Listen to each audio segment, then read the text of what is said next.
diz que o Senhor chama, aleluia, Moisés, e através de Moisés que Deus queria livrar o povo da terra do Egito. Você conhece a história.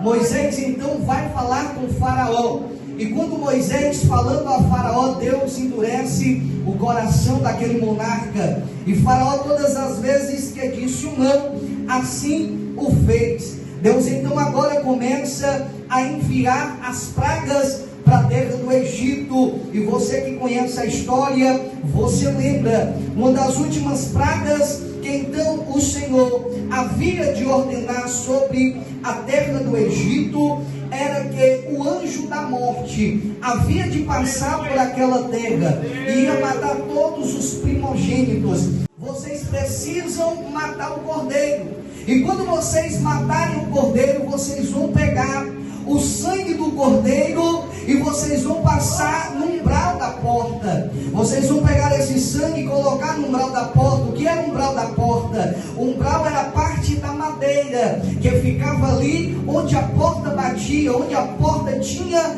o seu limite. O anjo da morte que vai visitar a terra do Egito vai passar, mas onde tiver a marca, o anjo não toca. Onde tiver a marca, a morte não vai tocar. Onde tiver a marca do sangue do cordeiro, este anjo que vem carregando com ele o poder da morte, este poder será neutralizado. Este poder não terá efeito. Segura que eu vou explicar. Eu ouvia muito a minha mãe falar isso: meu filho, peça a Deus para lhe cobrir com o sangue do cordeiro. E às vezes quando acontecia alguma coisa, que alguém tinha um livramento, livrava de um acidente, livrava de alguma coisa, e dizia assim: o sangue do cordeiro tem o poder, o sangue de Cristo tem poder. E é que esse sangue tem poder mesmo. Era um anjo passando, e acredito que quando ele olhava para a casa que tinha a marca do sangue do cordeiro, ele disse: aqui eu não posso tocar, porque sobre o umbral da porta havia um limite.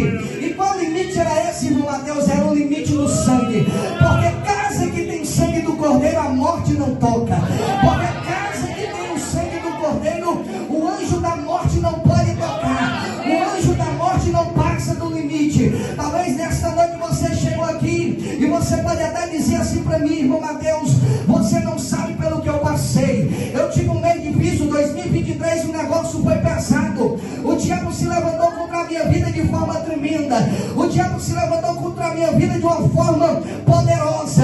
Mas eu estou aqui, eu estou de pé. Sabe por quê? Porque há um limite sobre a tua vida. E qual limite é esse, meu amigo? Aleluia, meu amado amigo, minha amada amiga. É o limite do sangue do cordeiro. O anjo pode até passar, mas casa que tem sangue ele não toca. Principado e potestade pode ter se levantado contra a tua vida, mas aqueles que têm a marca do sangue do cordeiro, aleluia, eles não tocam. Pode se levantar 1000 ao teu lado, 10 à tua direita, mas aqueles que têm a marca do sangue não tocam. Louvado seja o nome do Senhor. Deus não te levantou nesta noite. O chamado da tua vida não é para ser a pessoa mais importante de senador Pompeu, não. O chamado da tua vida não é para ser o famosinho do Instagram também, não. O chamado da tua vida não é para ser a famosinha das redes sociais também, não. O chamado da tua vida não é para você ser marcado como grande locutor, como uma pessoa eloquente também, não. Deus não te chamou para você ter uma grande conta bancária, ser conhecido como um grande empresário também, não. Aleluia. A marca que Deus levantou nesta noite para ter na tua vida, sabe qual é? É a marca do sangue do cordeiro. Porque o diabo não respeita a fama, porque o diabo não respeita a conta bancária, porque o diabo não respeita aquele que fala português, inglês, espanhol, hebraico, aramaico. Mas se tem uma coisa que o diabo respeita, é o sangue do cordeiro. Se nessa noite você foi levantado para ter a marca do cordeiro, levanta a tua mão para adorar aquele que está aqui nessa noite. Mas se teve uma coisa que o diabo teve que respeitar, foi quando o sangue do cordeiro, o verdadeiro cordeiro, foi derramado sobre aquela madeira, sobre aquele lugar. Lá no Egito, quando o sangue estava sobre a porta, a morte não tocou. E na cruz, quando o sangue foi derramado sobre aquele madeiro, a morte não teve mais poder sobre a sua vida. A morte não teve mais poder sobre a sua família. A morte não teve mais poder sobre a sua casa. Sabe por quê? Porque a Bíblia diz que ele foi, aleluia, às profundezas do inferno. E aleluia, o apóstolo Paulo diz: onde está a morte, a tua vitória? Onde está o inferno, o teu aguilhão? Porque o verdadeiro cordeiro morreu na cruz do Calvário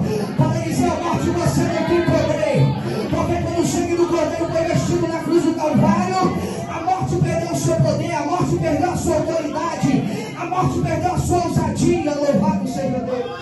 Mas o primeiro pão que a igreja primitiva buscou foi o pão da santidade. A igreja primitiva ela não estava preocupada com fama. A igreja primitiva ela não estava preocupada com conta bancária gorda. A igreja primitiva ela não estava preocupada com holofotes, não. Porque a Bíblia diz que a igreja primitiva ela crescia no partir do pão, na divisão. Esse era o poder da igreja primitiva. A igreja primitiva era uma igreja que comia do pão da santidade. A igreja primitiva comia do pão da santidade, porque a Bíblia diz: sede santos como eu sou santo. A igreja primitiva não estava preocupada com outra coisa. Mas os anos passam. Agora a igreja primitiva ela precisa autenticar o seu ministério. E agora ela passa a comer o pão dos sinais e milagres. Nós vimos, aleluia, Pedro e João indo até a porta do templo, e havia ali aquele paralítico, e ele olhando para eles, esperando receber talvez a prata e o ouro, ele disse: olha para nós. E quando aquele homem olhou, ele disse: nós não temos ouro e nem prata, mas o que eu tenho, isto eu te dou. Em nome de Jesus, levanta e anda. Agora a igreja primitiva estava comendo do pão de sinais e milagres, porque o ministério precisava ser um ministério poderoso. E a Bíblia diz que por onde aqueles homens passavam, homens de Deus, homens santos, mas agora também estavam cheios de poder, cheios de sinais e cheios de milagres. Nós entramos na época da modernidade. Agora, aquela igreja primitiva que buscava a santidade, aquela igreja primitiva que buscava ser uma igreja de uma pregação poderosa, de um evangelho poderoso com sinais e com milagres, agora se esquece disso. E nós vemos nos púlpitos da igreja moderna pregando sobre prosperidade. Não se fala mais nada a respeito de outra coisa senão prosperidade. E nós vimos muitos falsos profetas se enriquecendo através da lã dos seus fiéis, das suas ovelhas.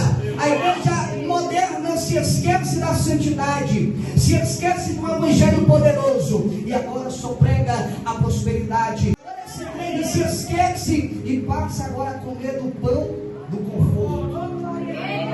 Agora aquele evangelho que confrontava passa agora a confortar. As pessoas agora, antigamente, iam para a igreja para ser confrontada, agora vem para ser confortada. Antigamente as pessoas iam para o culto lá no Rio Jordão, e havia um pastor lá, um pregador bem cabuloso. Aleluia. Ele começava a levar um evangelho de confronto. Ele dizia: raça de víbora. Era alguém chegando e disse: eu vou para o culto hoje. Onde é o culto? Lá no Rio Jordão. Vamos ouvir um pregador, um tal de João, que veste de camelo. O terno dele é diferenciado, a comida dele também. Gafanhoto e Nel Silvestre. Vamos ver quem é esse pregador aí. Quando chegou lá, se deparava com um pregador que dizia assim: raça de víbora, raça de cobra, que nos ensinou a fugir da ira vindoura. Apresentei frutos dignos de um verdadeiro arrependimento. Louvado seja Deus. Eles iam para a igreja para ser confrontados. Hoje as pessoas vão para a igreja para ser confortadas. Louvado seja Deus. O pão está diferente, está comendo o pão do conforto. Vou falar, agora está uma igreja inclusiva. Está uma igreja inclusiva, por quê? Porque aquele diz: eu não vou para essa igreja aqui porque aquele pastor fala assim, ele prega duro demais. Não vou para aquela igreja B porque naquela da igreja A pregação é muito forte, eu não gosto disso. Naquela igreja os irmãos da glória a Deus, aleluia, bate palma, sabateia, fala em mistério, aleluia, fala em línguas estranhas. Tem uns irmãos que gostam de falar rasgado, fala mais alto. Tem uns irmãos que entram no mistério, eu não gosto desse negócio, eu gosto de conforto. O pão está tão bom, irmão, que tem igreja que você vai que dá até sono. O conforto é tão grande. O pão do conforto tomou conta das igrejas, que tem igreja que dá até sono. Tem alguém dormindo ainda? Glória a Deus. Parece que está tudo acabado. Passaram a comer o pão do conforto, esqueceram a santidade, esqueceram os sinais, prodígios e maravilhas. Aleluia. Passaram pela prosperidade, acharam bom e agora se deram no conforto. Esse irmão que está do seu lado, fale assim para ele, fala assim para ela: qual é o pão que eu devo buscar? Vamos ver aí o que diz João, capítulo de número 6, o versículo de número 27. Olha qual era o pão que aquele povo estava buscando. Versículo de número 27, Jesus disse: trabalhai não pela mas pela comida que permanece para a vida eterna, o qual o Filho do Homem vos dará, porque Deus o Pai o marcou com o seu selo. Vamos ver aí o verso de número 49, diz assim: os vossos pais comeram o maná no deserto e morreram. A igreja do século 21 está procurando um povo que não satisfaz. A igreja do século 21, aquele povo foi atrás de Jesus porque ouviu que Jesus havia multiplicado os pães, e agora não estava correndo atrás de Jesus por aquilo que ele era, mas pelo que ele podia proporcionar. Ouvi falar de um Jesus que tem multiplicação de pão, então eu vou atrás do pão, aleluia, porque eu estou com vontade de comer, eu quero aquilo que ele pode me proporcionar. Então no versículo de número 27 ele diz: olha, o trabalho de vocês não pode ser pela comida que perece, não é pelo pão que eu multipliquei, alimentei milhares de pessoas, mas é pela uma comida que leva para a vida eterna, a qual o Filho do Homem vos dará, porque Deus o Pai o marcou. Sabe qual é o pão que você deve buscar? Não é o pão da prosperidade, porque isso passa. Não é o pão da comunidade, porque isso passa. É outro tipo de pão. Olha o que diz João capítulo 6, versículo de número 35. O povo queria saber qual era o pão. O povo queria o pão da comunidade, do conforto, da prosperidade. Então Jesus lhe declarou, ele disse: eu sou o pão da vida, louvado seja o Senhor. Aquele que vem a mim não terá fome, e quem crê em mim jamais terá sede. Louvado seja Deus. Ele olhou para o povo e ele disse: vocês estão atrás de pão terreno, não se preocupem, porque vai ter dia que vai ter, mas tem dia que não vai ter. Vocês estão atrás da prosperidade, vai ter dia que vai ter, e vai ter dia que vai voltar. Vocês estão atrás de sinais, nem todo dia vai ter milagre, mas se vocês vierem atrás do pão verdadeiro, o pão da vida descido do céu, vocês vão se alimentar deste pão e não terão mais fome. Vocês vão beber desta água e vocês não mais terão sede. A minha Bíblia fala que ele olhou para a mulher samaritana e disse: mulher, me dá água de beber. E ela disse: quem és tu? Sendo como homem judeu, fala com o samaritano. E ele disse: mulher, se tu souber quem é que te pede água, você que pediria água para eu te dar, porque se tu beber da água que eu te der, tu nunca mais terás sede. Louvado seja Deus. O verdadeiro pão que você precisa buscar não é o pão do conforto, não é o pão que consola, não é o pão da prosperidade, não é o pão do sinal, do milagre, da providência, não é o pão da provisão. Você precisa buscar o verdadeiro pão, que é o pão da vida descido do céu, o Senhor Jesus Cristo. E nesta noite existe um cálice que representado simbolicamente o sangue que verteu na cruz do Calvário, para que nós possamos beber. Este cálice que representa a salvação, porque assim como na terra do Egito, aqueles que tinham a marca do sangue foram libertos, aqueles que tinham a marca do sangue foram salvos, e estes que decidiram receber o verdadeiro pão, estes que decidiram buscar o verdadeiro pão, foram alimentados de um pão que não volta a ter fome, de um pão que não volta a ter a necessidade de ser alimentado, porque ele é o pão vivo, aleluia, que sacia toda fome. Está aqui nesta noite para você, e que nesta noite nós possamos nos alimentar deste pão e beber deste cálice, e assim como a Bíblia nos diz, para que nós venhamos anunciar a morte do Senhor até que ele venha. Quando nós olhamos para o pão, quando nós olhamos para o cálice, nós olhamos em três tempos. Nós olhamos no tempo presente, porque lembramos, aleluia, que ele está vivo. Quando olhamos para o pão e vimos o cálice, lembramos do tempo passado, que ele morreu, mas a história nos conta que ele ressuscitou.